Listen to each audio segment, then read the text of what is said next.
etmişem sevdiğim insanları. Belki çok aldatmışam can diyen cananları. Sonda görmezden gelip ettiğim nöksanları.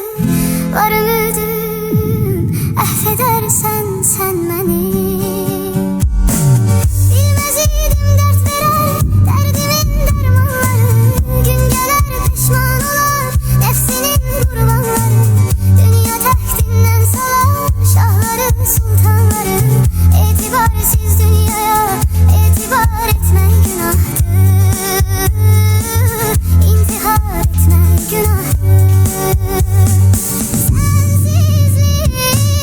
Sensizlik çok çetin dünyada.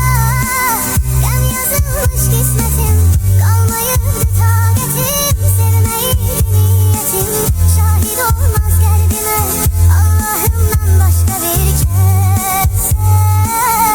Salar sessizce bir ses.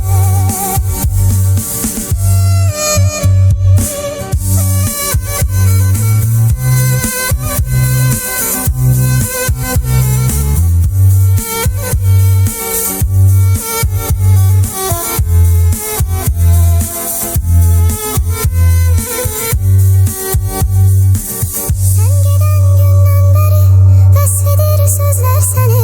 Ruhum ardıncan gelir gölge tek izler seni. Aşıkın tenha kalar her gece gözler seni. Hasretinle mahvedersen sen beni.